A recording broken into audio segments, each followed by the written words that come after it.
school committee to order on Wednesday, January 13th at 6:30 p.m. We'll take a roll call vote. So when I call your name, just respond that you're present. I'm going to go with first names for this, if that's okay with everybody. Carrie? Carrie, present. Hala? Hala, present. Margaret, present. And thank you, Doug, for being here and for all of the work that you've done so far. And I'm just going to turn this right over to you. Thank you for all the information that you shared with us. Yeah, so what I think I'll do is this, is that, I put together a document. I think we'll see if I can share it. Let's see. All right. Select Twitter on screen.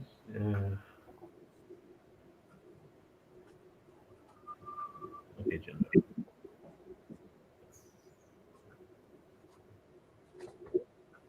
All right. Does that present at all to you guys? No. No, of course not. Well, I have the Google Doc open, or you shared the document with us last night. Yeah. So yeah. I think the idea here is that I didn't want to get too far along before I had some pretty significant feedback from you guys about whether this was heading in the right direction. So, and Mark and I were chatting about this just a moment before you joined, and that is that, the big budget books that we've traditionally done, I didn't get a chance to put it together last winter, but I will this winter.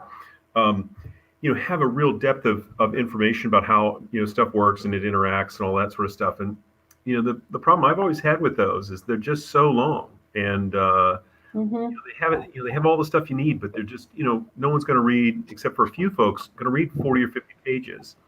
So I thought one piece of this could be, something we use year over year that's really a much shorter version of that it sort of gets to the nuts and bolts of how the budget gets together, and I think gets to some of the points that were made when we were chatting last time, which is about, what things are, how variable are some things, how much control do we have over them.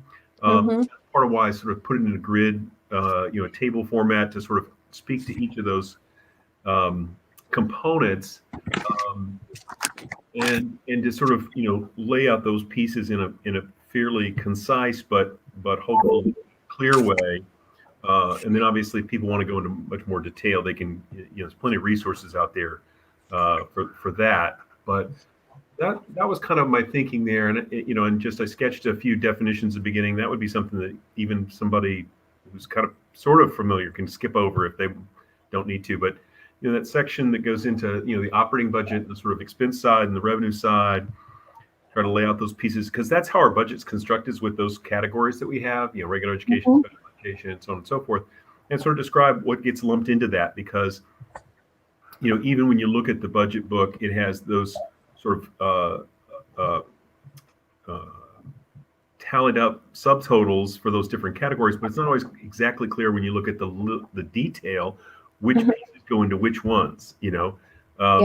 And I can be perfectly honest and say that when I'm putting budget stuff together and going through the details, and then I'm back and forth a bunch to say, is that line in there or is it there, that kind of thing, because stuff.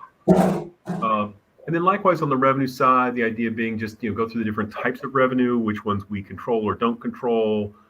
I think E&D is a super confusing area for folks, because it's, I think one of the critical things, it's sort of one-time money. It's essentially remains from previous years.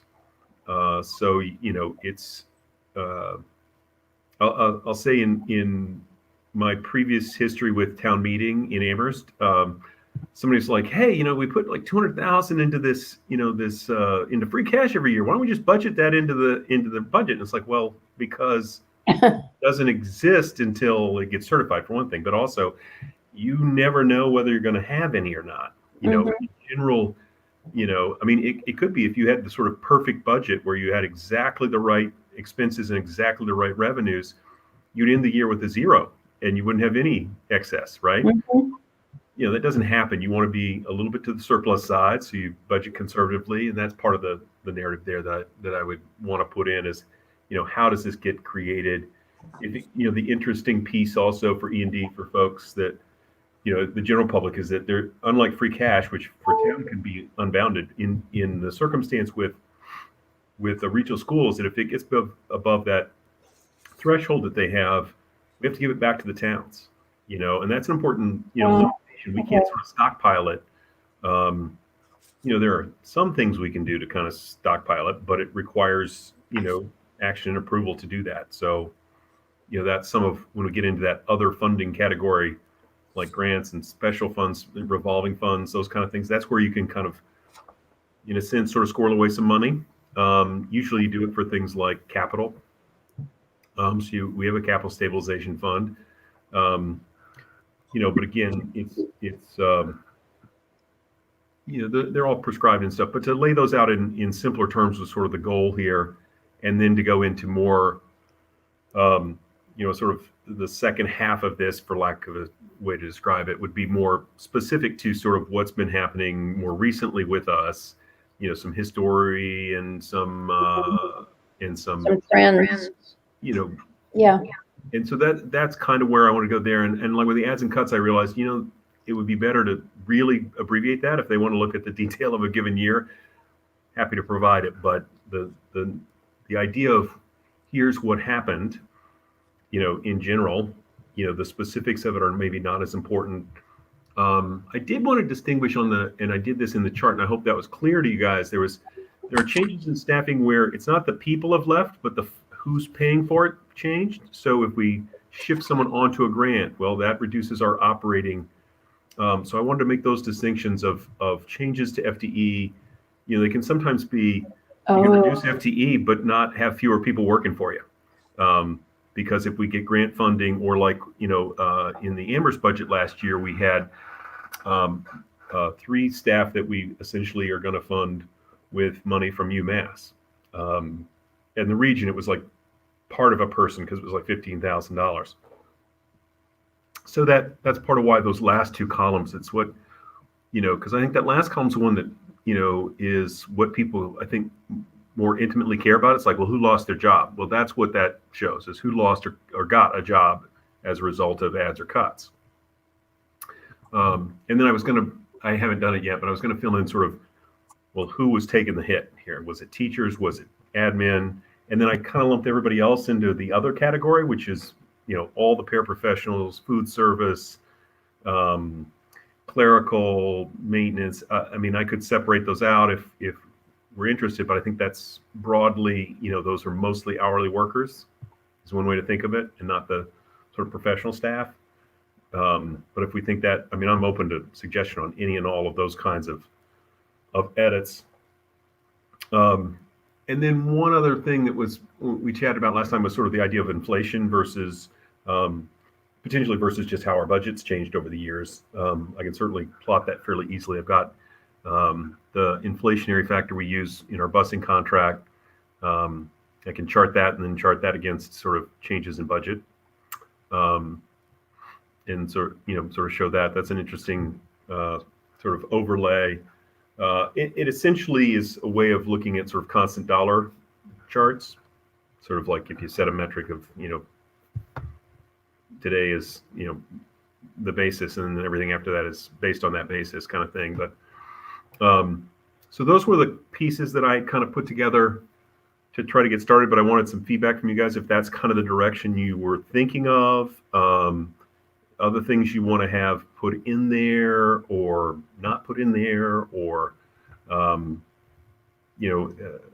I think this might be helpful. The first part of it, I think, is helpful for anybody that's interested in sort of what's the school budget and how does it get put together without having to read 60 pages. So I'm hoping to keep this to about 4 or 5.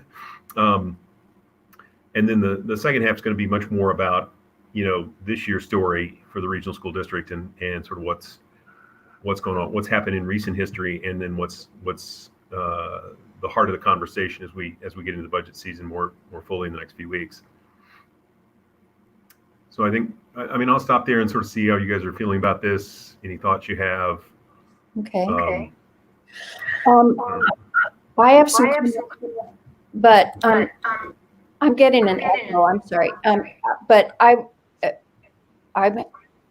wonder if Hala and Carrie would like to go first if you have questions or comments. I'm happy to chime in. So I guess first of all, thank you. This is great.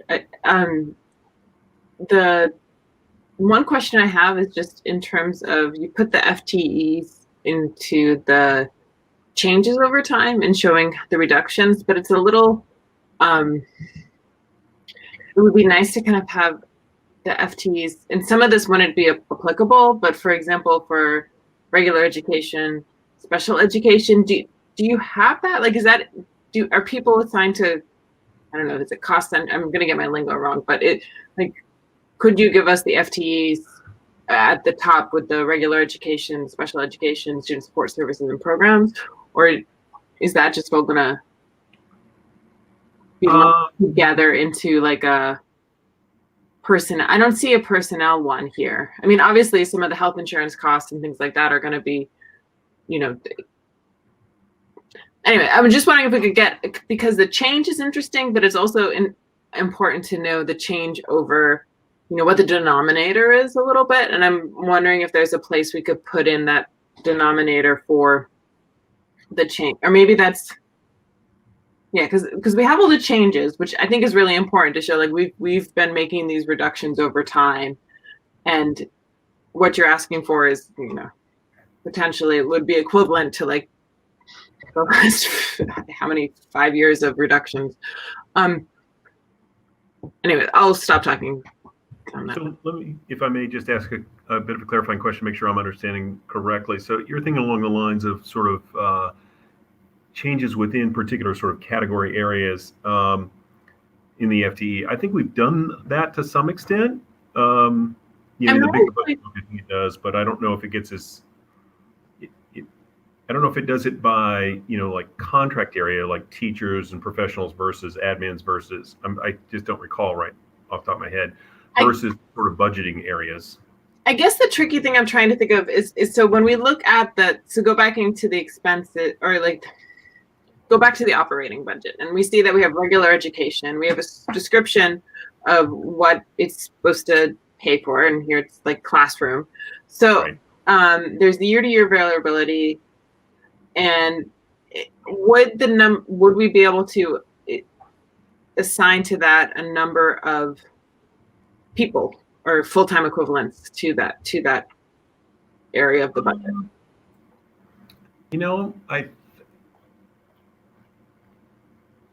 I think perhaps, yeah. Because it would kind of help you see kind of like where, because people are our biggest, our best. That's what we spend most of our money on, and I guess I'm not. I don't know. I'm trying to think if it would help tell a story to have some people attached to it, because I think that's important for folks to kind of, when they're thinking about budgets, it's abstract. But if you put, like this is where X number of teachers are funded out of. Right. No, I hear what you're saying, and I think, yeah, in that payroll section, which is, got the color to it, the green and the blue, I just picked colors. Yeah, I can look at how that's changed, and see if I can put in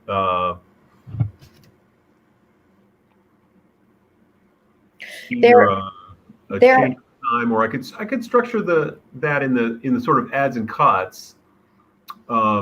Instead of it doing it by sort of admin, teachers, other, I could put it into the sort of program areas. Might be instructive. It might make it, you have to reorient the picture to sort of widen it a little bit to show that. But yeah, that's certainly, I think, a piece of it, because it's, if you see, if you look at the adds and cuts list, it says, special education or, not, classroom or whatever. So we can definitely do that. Another way we might get at regular education and special education is to look at when I was looking at that, I actually took some of the data out and looked at, and there are a couple of charts in the fiscal year 19 or 20 budget, can't remember which one, with some charts that show how much we're spending on regular education versus special education. And there are some figures about how the dollar amounts have also changed. And that presumably would also correlate to, what we're paying in salaries and expenses for those services. Because it has definitely changed. Yeah. Not that that's a bad thing, but it, it has changed. Yeah, and some of that's driven by, for lack of a term, clientele. Yeah, well, our enrollment. What your enrollment is. Enrolled. Well, one of the other things is and this happens, if you look at, selected populations within our school, whether it be, special education tends to affect sort of regardless of category of people, other kinds of demographic type categories. Other categories track more with, certain, let's say, race ethnicity groups, right? So as, and I've looked at this over the time in the district, sometimes if you look at percentages of things, it's indicative of something other than what it seems like, because, if, for example, the number of ELL students, the number of students may not change, but if the total school population is dropped, in other words, if the kids that, if we're dropping population and none of them are ELL students, your percentage of ELL goes up, and it goes up considerably sometimes. So that's, we want to make sure we're, taking that kind of piece into account as we sort of demonstrate stuff. But there's no doubt that as you, sort of carry certain, sometimes you do like a stacked bar chart where like the height is this sort of how much did you spend in the different colors in the bar is the size of the different categories. And sometimes that's, instructive to see that, sometimes when you have too many different colors, it's a little hard to sort it out, but certainly, I can look at those kind of charts. Maybe one of those, we could do it by FTE, but we could also, potentially we could just do it by dollars, which is, I think, what's traditionally been shown. The special education tends to skew things a little bit because they tend to have a lot of like paras. So if you have a lot of one-to-one paras, most of the other we don't have paraprofessionals that aren't special education very often. We have a few, but not very many. So almost all of that block of employees is dedicated to special education. And so that's, the nature of how we do that. I mean, that's part of how you deliver the service, and it's, how do you try to be cost effective with that and leverage the skills as best you can, and that's some of what's going to be part of this story as well, is sort of how do we actually execute the work we do. But certainly, I can look at different ways to try to get to or draw, the information out in parallel to what is above as far as how the budget is constructed. That's a useful thing, and I think, and that idea of sort of FTE over time, which is part of why I did what I started with there. I may change that a little bit, and certainly, anytime you put a table of numbers up, it's often good to put the corresponding sort of picture, because it's a lot easier to process the information sometimes when you see it on a graph. Now you can mess with those and make things sort of look far better or worse than they are, but nonetheless, I won't be deceptive on purpose. Okay, Carrie. I'm sorry, Doug. Carrie, did you have another? Well, I was just thinking, I mean, as we're talking about the special ed stuff, and I think one of the things that's worth communicate, and I'm not, this may be text, I'm not sure how to do this, but it's just like a lot of the special education stuff we don't have control over. So if somebody, joins our district and has specific needs, we need to meet those needs, and it's not something that we could potentially cut. Whereas, say, some of the other, and same thing with English language learners, like there are all sorts of and I think it's the right thing. Like Right. So, well, that's one of those things in that sort of when we Sure. get control, I think that's an area where in the sort of grid where we explain the different sort of areas, in the special education area. And again, maybe it won't fit nicely into that, or it'll be too much sort of text to explain, but it can be it may be part of the narrative here at the very beginning where I just sort of basics of budget, I was just going to talk about sort of the very, very broad stuff, but it could be a place where if it doesn't fit into the chart where we can explain that, where there are, the term is called FAPE, free and appropriate public education. And so explaining that and how that, dictates our choices at times, because we're required to make the curriculum accessible to kids and do the things we need to do to make that happen. And some kids need more help than others. Mm-hmm. I'm kind of wondering if we could create I'm just imagining a little like temperature thing where it's like on one end is high level of, flexibility. Like this is something like music programs, for example. Like there's no, I think they're highly important. I don't think we should be cutting them. I want to preface that. But I would say like, certain types of programs would be very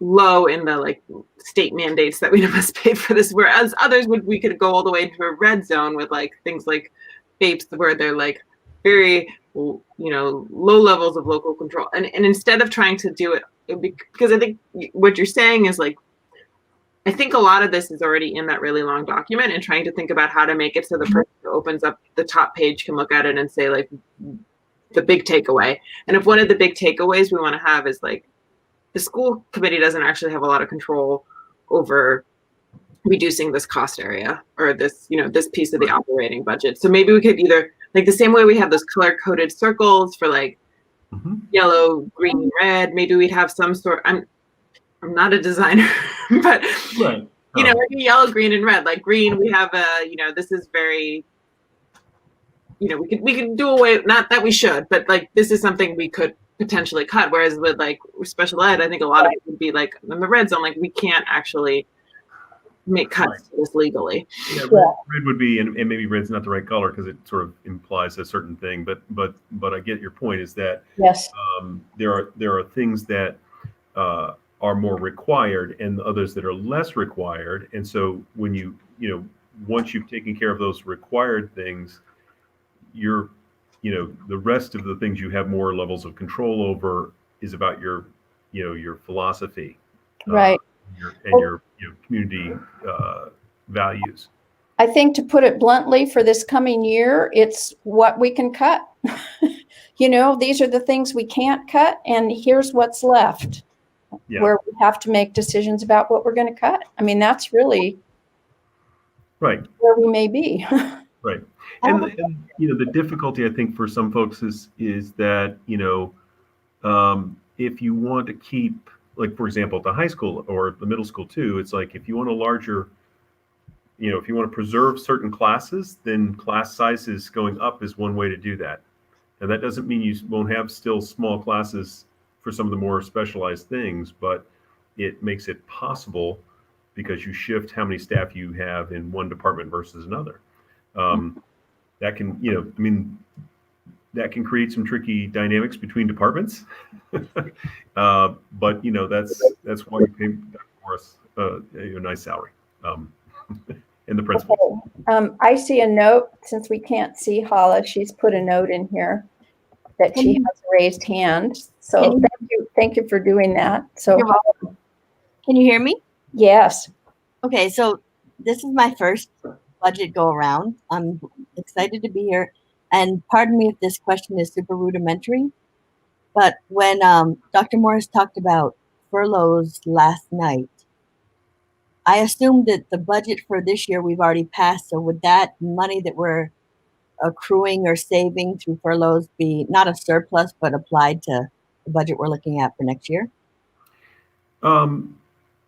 Sort of. So it typically, in an operating budget, if there's money left over at the end, it goes to E&D. And the quirk of E&D is, it's basically a savings account. The quirk is that they have to what they call certify it to use it. So it almost always creates a lag of a year between when you actually save the money and when you actually can spend it. And so we try to anticipate what our E&D will be and get certified and then utilize that.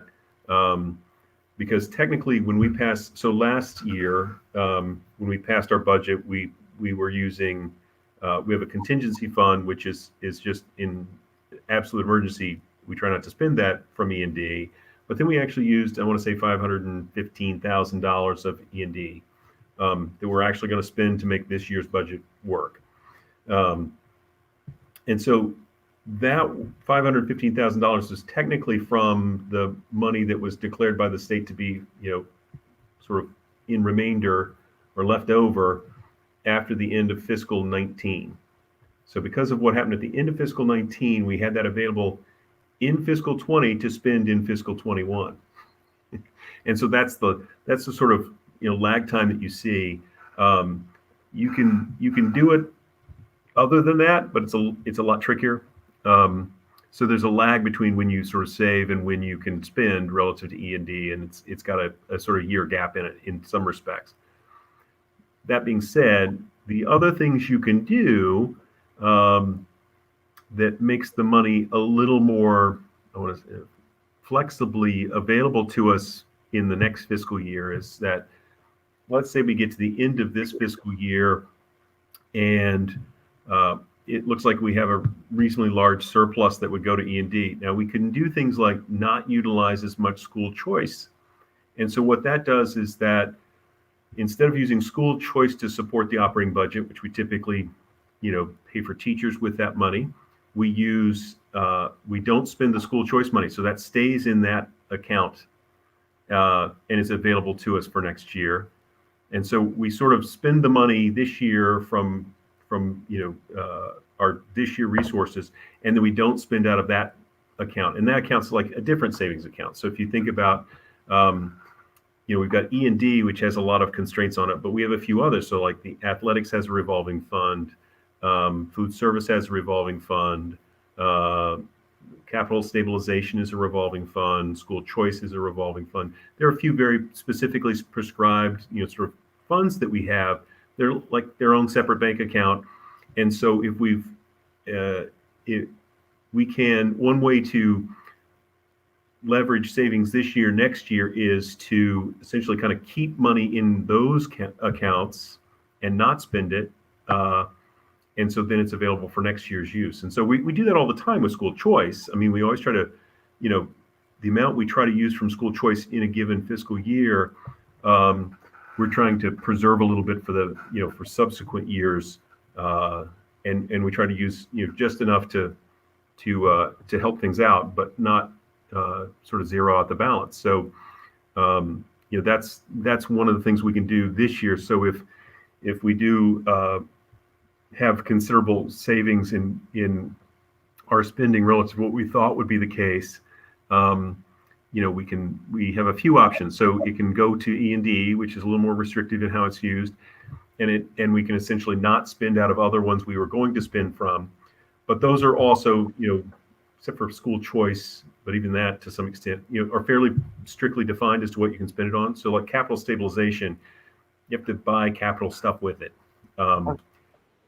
But we have plenty of needs, so we have ways to spend that. So I don't know if that helped or not, or if that just sort of muddied the waters more. I'm sorry. No, I will say yes and. Yeah, good.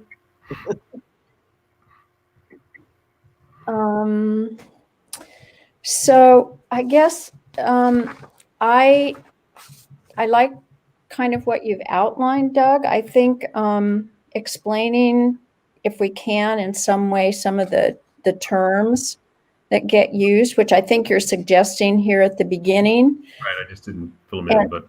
Right. So I think, like I was thinking, my brain finally, I think, processed level services versus level funded, which are two really different things. Mm-hmm. And I think this is a year that we might want to make sure that in particular is clear to people. Um, and I guess I feel pretty strongly that it's, as Carrie said, and how I'm not sure how the best way to illustrate it, but I think it's really important for people to understand that a big part of our budget in terms of our expenses, we really have to do.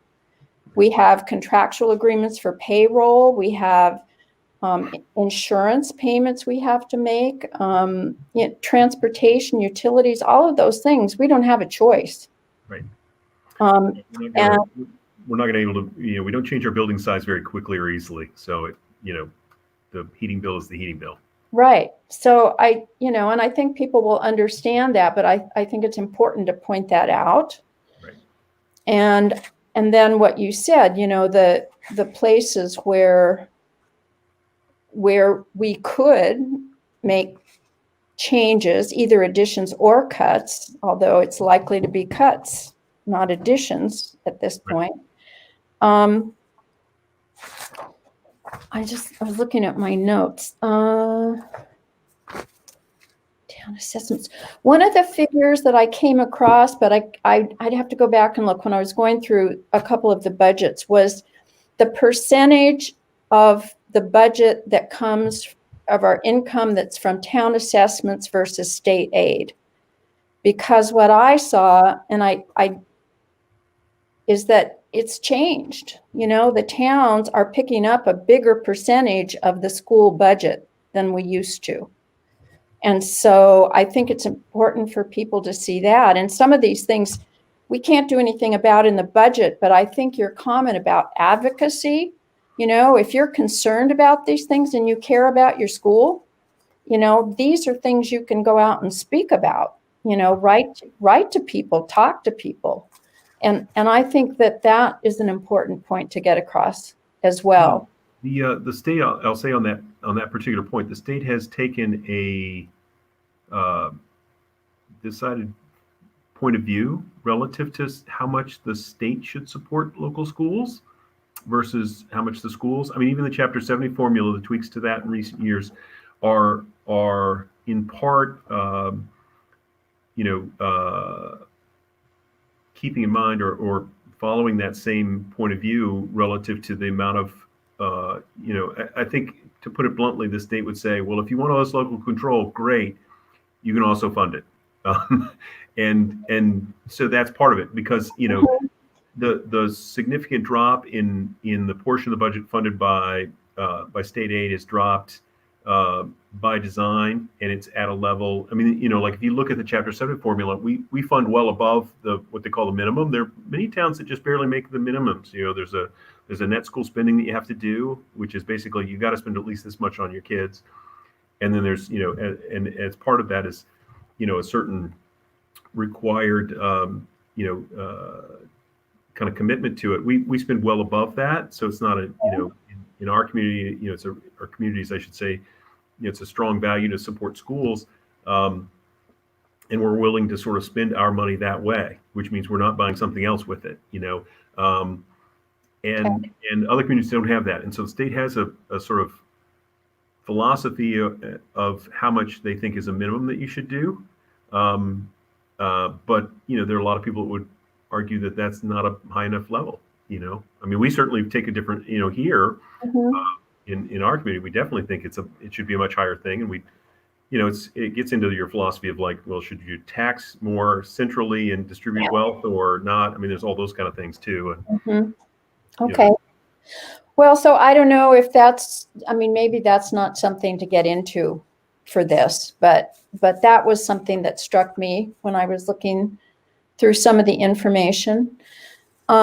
I wondered too, in terms of some of the FTE cuts, the things that I came across, in fiscal year 15, the business ed FTE went away, which I assume means any kind of business education program we had went away. Or did it just? There was primarily one person who was, having those classes, and they retired. And so I think it was, one of those by attrition sort of, cuts were going to be needed. Okay. And by virtue of retirement and, just the general enrollment in those classes, I think they felt this was a program that we could reduce. Okay. And would the same be true for the 2 FTEs in 2019 for the child study program? So I think in that circumstance, one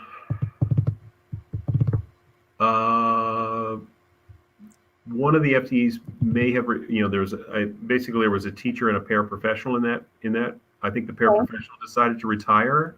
Okay. They might have worked a few more years if the job had stayed.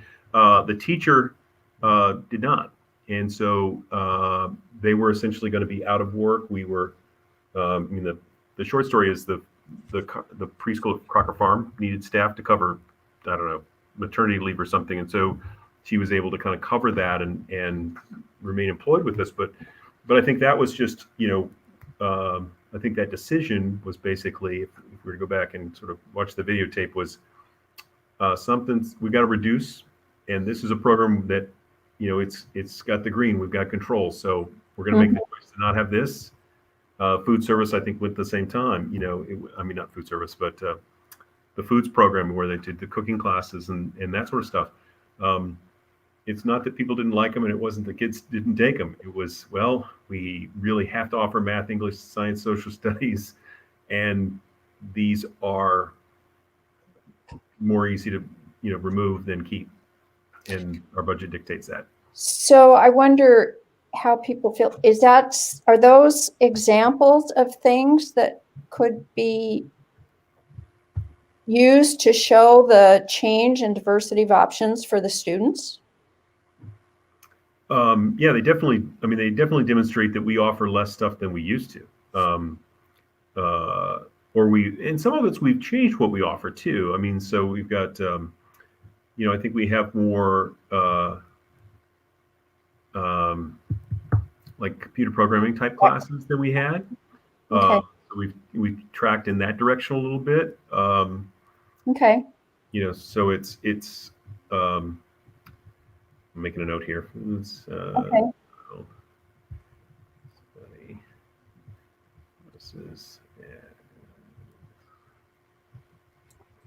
Yeah, I think one of the things I find, I don't know, a little bit tricky in Amherst and I guess the region as a whole is that I think a lot of the folks who have had kids go through the district kind of have this idea of how it was maybe 20 years ago, because a lot of the folks on our council and kind of in these decision-making processes, like they've had kids go through the district, but it was a while ago.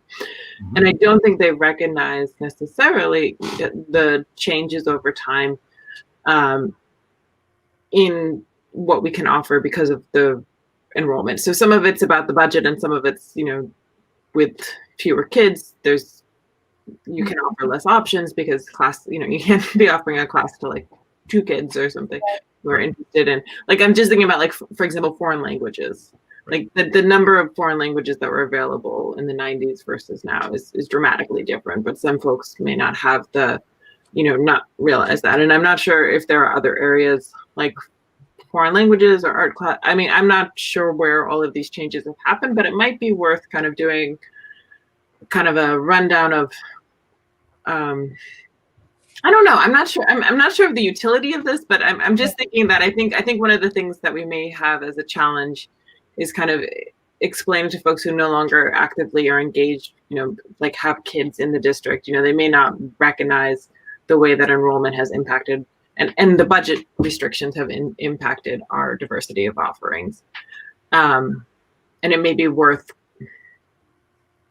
saying there's not much left to cut, I guess is the thing. Like there's not in my mind, it seems like that if we start cutting back on some of the optional things, we're really going to get lose some of the core of what I think makes Amherst a great school district. Right. And I think the thing is that, there are choices we make, and have made over a period of time. And there's a lot of different factors that play into it.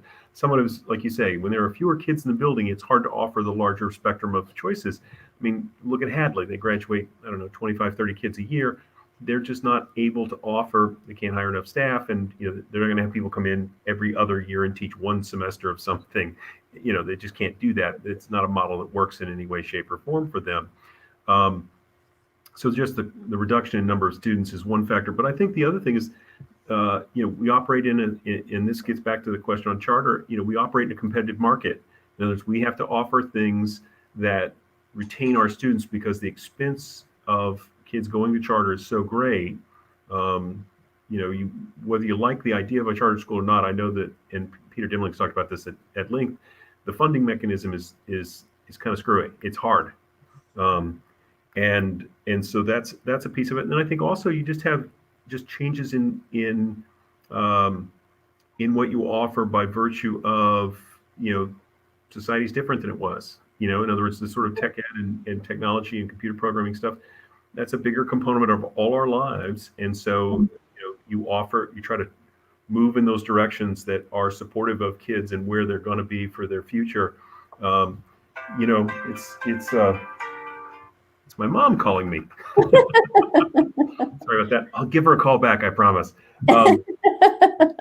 But which is a good sign because, given the circumstances in the world today, that's, she's 81. So the fact she's calling me, that's a good sign. But you're trying to adapt what you offer to match what kids need to be successful. And so, I was in town meeting and the guy said to me, and I've heard this echoed at other times with other people, it's like, why are we still teaching French? And, as a language, because, it's like, it's lovely. And, but France doesn't have the influence. People can make the argument they don't have the influence they used to have. It was the international language of diplomacy for the longest time.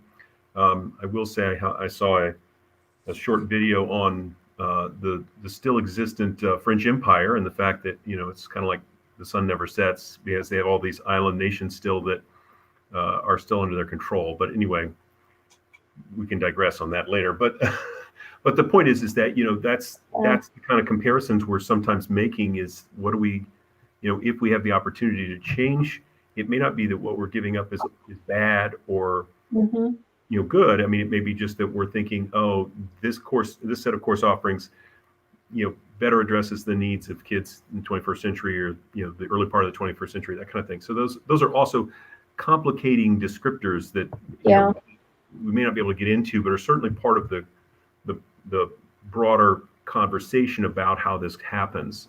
But I think, that's all part and parcel of it. So I'm, kind of thinking about those kind of things. Maybe there's a sentence or something where we can at least tease the idea so people can kind of think through that a little bit. And the high school has, fewer than 900 kids this year. Wow. And, it wasn't in 2000, we had over 2,000 kids, not the high school, but the high school itself had, almost twice as many kids in the building. Yeah. Which is part of why we did a big expansion to the building around that time. Student enrollment. Technically our high school is what they call a comprehensive high school, which means it has some vocational offerings. And there's things you have to do to continue to keep that designation. So, we used to have more vocational type programs like auto body and auto shop and shop classes, and we've shifted away from that. We haven't had as much interest. And so that's part of why you shift away from those. But then we've also picked up some of the programming and tech ed type stuff that's filled in that area and still kept us as a qualified, tech ed. And we get some grants around that, that help support those programs and keep them viable for us. So it looked like the enrollment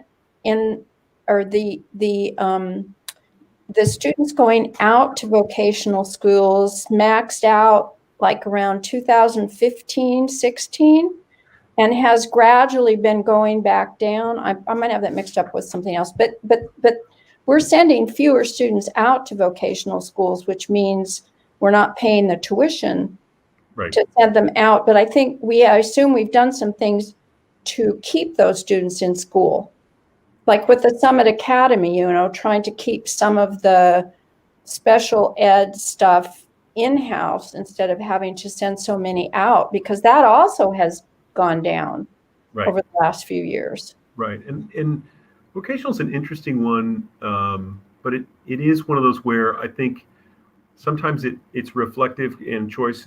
I mean, choice students out and charter students out also reflective of sort of politics of the town. So sometimes when the town has a lot of turmoil, and there's more sort of, for lack of a term, drama relative to the school committee, people make choices to go other places where it's not happening, and that's a factor. I mean, I think there's also ebbs and flows relative to vocational as far as what kids are sort of seeing, how actively those vocational schools recruit, and how well they do it. It makes a difference. Yeah, I thought some of that those high numbers might have something to do with what was going on here. Yeah, it does have an impact. I mean, it's not generally hundreds of students, but you 2 or 3. Well, out of if you've got 30 vocational students and you add 3 more, that's a 10% change. That's a pretty big shift. Yeah. The fortunate thing for vocational is that the cost for those tuitions are not as difficult to take as the tuitions for, say, charter. So I have just one more point, which is the not fully funded mandates. And in particular, the charter school funding and the regional transportation. I think it's really, I mean, that's another advocacy thing. If people are concerned, but I think people really need to understand that the state has told us these things, but they don't give us all the money. And I also wondered about the IDEA money, because I noticed that we had that for the first time last year, and I looked it up because I didn't know what that was. And it's a federal thing, and there's an amount that they mandated that is supposed to be funded, but they haven't been doing that either. Yeah, so the IDEA they typically spell out the letters on that, is for special education. It's actually an entitlement program. We've had it for a number of years. How we do it from year to year changes a little bit. And some of the size of that entitlement depends on your student needs. So it kind of tracks in some ways with who the students are and what your projected needs are and that sort of thing. So that one's some of those things can get tricky to sort of tease out because they're really complex in some ways. Right. Well, I got that off of the website that talks about that program. Yeah. Instead of, I don't know, 40% or something, they're typically funding around 15%. Right. So you might not want to talk about that, but I definitely think the charter school and the regional transportation should be. So the great story on regional transportation is this. So the idea of regional schools, they got created in the 50s, right? So one of the things they said is that, you've got to drive all these miles to bring kids to school. We'll help you out. And so the sort of promise made was, we'll for this category of transportation, we'll give you 100% reimbursement on that cost. That has never happened in 60 years. Never once. Fortunately, when Stan Rosenberg was our representative, they came to understand more fully, by virtue of, I think, Stan kind of beating him over the head with this, that when you cut regional transportation, so classically it's funded entirely separately from the Chapter 70 and the sort of school aid. And because it's funded separately, they would make adjustments to it separately. And so all the, and the representatives from places that don't have regional schools, Cambridge. Cut it. We're like, yeah, cut it, that's fine. Doesn't hurt us. Keep Chapter 70, but cut this one. For all the regional schools, it was like, wait a minute, that's the same as cutting Chapter 70 to us. And so they finally, it's non-binding in a way. They passed a thing that said, well, if you're going to cut Chapter 70, you can't cut regional aid unless you cut Chapter 70 equally, kind of thing. It only has, they've kind of honored that legislation, but you can't truly bind the hands of a future legislature on what they choose or don't choose to fund. But they've been pretty good about sort of, at least, if they're going to raise or lower one, they kind of keep them in step, because it is a cut to the regional schools if you don't fund the transportation. So what you're saying is they've been balancing that out for us with funds in Chapter 70. Right. So let's say broadly, this is oversimplifying in some respect, but so if Chapter 70 was going to drop by 1%, they would also cut the transportation reimbursement by an equivalent sort of 1%. So you're sort of one isn't sort of forcing a set of choices in the regional schools that isn't the same set of choices that a non-regional school is having to make. So they're trying to generally keep those adjusting either up or down in a sort of in step with each other. I mean, they're still not fully funding it. I mean, there's a thing called circuit breaker in special education. Again, how much they can offer to support those are for extraordinary expenses for special education students. How much they reimburse on those is limited by how much gets funded. So, it's always dependent upon what the states, and that's never been funded as fully as was originally, thought of as the way they'd approach it. But the states got a series of tough choices that they're making about what's important or not important too. So they're trying to strike the right balance on all these things. But there are a number of things like that. So I'm sure the charter school tuition is that, so they pay us for, and I'm not sure because I looked at the website today and it says they're doing the 60-40 whatever, but I also read something in one of the budget reports that they changed it to like a 5-year thing. So which one is it? And so if we have a student go out, would they pay us for some number of years, something, with the assumption that by that time our population will have adjusted and our aid from chapter 70? I mean, how do they justify all that? So I will say that what they call the reimbursement formula has changed almost every year since this started. Okay. So they sort of moved the chairs, after the game started here a little bit. They're moving the goalpost, I guess is the term that gets used. But the short story is that, the idea is that, that the tuition that you would pay to the charter school generally comes as you're planning on having that student in your school. They make the decision to go to a charter school. That's a huge bump essentially in your costs that you weren't anticipating. And so the reimbursement is to help give you some time to sort of absorb that cost. There's no subsequent funding that helps fill in the gap. All it's doing is just easing the transition. So that reimbursement is really about sort of smoothing out the transition of a student out of your district. And so the difficulty is that what you pay for tuition is based on what they call your per pupil expenditure, which is essentially the average for every student. Well, you've got some students that really run that number up. I mean, what it takes, for a given student to be educated on a per year basis, our per pupil expenditures in the neighborhood of about $20,000. Well, most of our students aren't nearly that expensive. Many of our students are, but not many, but a few students are very, very expensive, much more expensive than that. They kind of lump those together in that per pupil thing. The difficulty one of the difficulties I find with that is that, it creates a situation. If I'm a charter school, I'm much more interested in a kid from Amherst than I am a kid from Hadley, because the per pupil expenditure is like $5,000 more per kid. Well, I get a lot more revenue out of a kid from Amherst.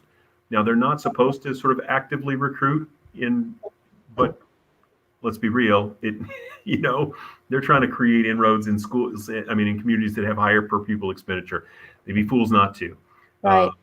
Some of the rationale behind why they say it's supposed to be, it's the full, per pupil expenditure price, as opposed to like school choice, which is just $5,000 for each student. Part of the rationale for that is like, well, we don't give them any money for buildings. Mm-hmm. Transportation is a little different. But the difficulty with the buildings thing is, if you look at the Pioneer Valley Chinese immersion school, they got a USDA grant to fund the building of their building. It's like, well, wait a minute. I don't think we could have gotten that. So there's some real need there. And Mr. Dimling's very correct in saying that funding formula has got some pieces that need attention, but there hasn't to date been the political will to take that on. It's so complex and difficult, and you know, So do you think it's worth mentioning the charter school thing or not? I think there's ways we can do it. I mean, we won't be able to go into the detail. I just Right. went on about for 10 minutes. Sorry, but I think there are things in like that are critical to understand how they impact our budget. Because so for the example, you say, oh, you get this charter reimbursement. It's this funding source. It's great. You get this $500,000. What's not easily seen is the expense side. That's 5 times that, or 10 times that, or whatever, that's sort of bleeding money out of your district all the time. So it's worth mentioning sort of those opposing pieces, because I think oftentimes people look at the reimbursement piece and they're like, great, this is income, we can use this. And it's like, well, it is, but it's offsetting a much larger deficit in our budget that wouldn't exist if charter schools didn't exist, or if it was funded differently, would be structured differently. It's if you talk to Sean Mangano, he has other things that he has problems with on charter schools, and if, for example, like the ones around here, if you don't have your own way to get to that school, you really don't have a way to get. You can't choose a charter school as an option. That inherently biases it towards people with transportation ability. That, you think about who that is, and that pulling that out of your community of students, that changes the demographic of your building. Likewise, a lot of them aren't geared to, technically they have to be need blind. So if a kid has special education needs, they're supposed to be blind to that. But the reality is that given what the charter schools, they have often an area of focus that tends to bias who selects them, and special education often gets excluded from that. Not always, but that's another sort of quirk that isn't in the sort of funding formula stuff very well. So. Okay. But I think we can mention some stuff that kind of paints the broad picture. All right. Well, we're getting close to 7:30. Carrie or Holly, do you have other things you'd like to say or ask? I realized I didn't. I just wanted to say that I like the idea of doing some cost adjusted, like some inflation adjusted illustrations. I think those are generally in the books, but I think it's important that we highlight the inflation adjusted numbers up front as well. So, but otherwise, like I think you're on the right track, and I look forward to seeing this more kind of filled in. Yeah, I mean, I'm happy to comment on draft. I don't know. Can we comment, like if you circulated something and we responded to you directly rather than? Yeah, you can certainly reply to me directly without any issues whatsoever. If so you can express an opinion to me all you want. When the other two get involved, it gets to be problematic. The other thing I think is just sort of timeline on this, and so the Four Towns meeting is the 6th. So I think there are, in thinking about sort of there's multiple audiences here, but I think one of the primary initial audiences is going to be that group of folks. And partly just so that we're, there's a lot of varying levels of experience in that room, quote unquote. So hopefully this is something we can get kind of put together before that, so that they have a day or two to kind of look it over and get a more intimate feel for what the the push pull is in the conversation around the different pieces of the budget and the funding sources and that sort of thing. So that's kind of my target for a time horizon. But as I, fill this in, I will definitely share it back out with folks for feedback. And if you guys want to meet again to sort of polish it up some more, or to have a conversation amongst yourselves about what things that you think we should add or take away, or enhance or reduce, we may want to do that. I would think maybe one more meeting would be useful in that regard, just to collectively, kind of talk through it with yourselves. But I think it's going to take, I have to look at a calendar to see where we're at. But I mean, next week wouldn't be, it'd probably be the following week, which would be just before we get into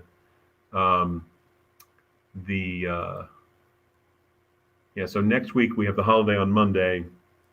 The following week, and then there's another full week before the Four Towns meeting. So we've got 3 full weeks, 3.5 weeks really till that meeting. But I'm open to suggestion on how you guys want to proceed as far as getting this developed.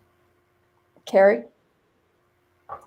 So we have a bunch of weeks where, at least if none of the meetings that we have planned are canceled, at least those of us on the region and Amherst are going to have, if we do this meeting, we're having at least 2 meetings per week because we're having all these Thursday meetings as well. Right. So I would love it if we could give you feedback directly and you could incorporate it over email if that's amenable to the rest of the committee. I'm just feeling a little tapped out in terms of being away from my kids 3 nights a week. Yeah. So, No, I'm okay with that if you guys are. Yeah. So let's say, how is this? Let's see how we are by not next week, but the beginning of the following week, how things are going. And then maybe get some input from Doug about whether he thinks we ought to try and do something that week or wait until the following week. How does that sound? Sounds good. Yeah, and I mean, I think if what I get put together and based on your feedback, if we're in a place where, we don't have to meet at all, if people are comfortable, right? But if we think it'd be worthwhile to have a little round table about what's in there, I think it'll take me till the 25th would be the beginning of, not next week, but the beginning of the following week. So Okay. I'll try to get something, to kind of compose this in a more full way by that date, and then you guys can give me feedback. If I get it done earlier, great, I'll get it to you, but I wouldn't make that promise at this point. But then I think that gives us enough time if we need to do a pretty considerable rewrite. We've got time to do that, and if we don't, then we're just ahead of the curve, and we can get it out to people and let them start musing through it a little bit and getting familiar. So Okay. It sounds good to me. Carrie and Hala, that sounds good. and I assume, and I'm reminding myself because this is, I don't have all that much experience with meeting stuff either. We can't really share our comments or our feedback amongst ourselves. It's got to go only to Doug. that would be right. Yeah. Okay. And I generally I'll try to remember if I send you guys anything, to remind you, it's like, just reply to me, not to the group. Because it's also one of those things, quirk of the open meeting law. It's like, if Carrie writes to me and then I send it to you, we've just violated open meeting law, even though you two didn't directly interact, but because collectively got to all 3, that still counts as a violation. So we got to really be strict, about sort of keeping that stuff straight and separate. Okay. I don't know that anybody's going to really give us a hard time about this, but at the same time, we want to but we should pay attention. Yeah. Okay. All right. Well, I thank you, everybody. I think we made a lot of progress tonight. And Doug, I thank you so much for all this work because, you're in the middle of all your own budget stuff, too. Yeah, I got plenty going on. But I will say this. If you have other ideas, if you think of something, you see something, you're like, oh, that'd be great. Feel free, even if I haven't sent anything out, send me a note. Don't hesitate to say, oh, I found this thing, or I saw this graph, or I saw this thing, or I thought of this thing. Send it to me. I'm happy to sort of, take a look and try to get it included if I can. So don't. Okay. So one thing I would say, just share with Heather, with Hala and Carrie for you. I went through a couple of the full budgets, the documents, but not the whole thing. There's a section, there's a couple places where there's information with charts and things like that. And I learned a lot, and that, you might see some things if you had the time maybe to just kind of quickly go through those, maybe the most recent one, which would be the fiscal year 19 would be the most complete one. Yeah, 19 is the most recent complete one. Yeah, it might give you some ideas if you have the time. So, all right, I'll take a motion to adjourn. All right. I'll move to adjourn the budget subcommittee meeting. Laura, second. Thank you. All those in No, I can't do it that way, can I? Hala, Hala, aye. Carrie, Carrie, aye. Margaret, I. All right, great. Thanks, Have a good night, everybody. everybody. Thanks, Yeah. Beth. Have a good evening, everyone. Bye. Bye-bye.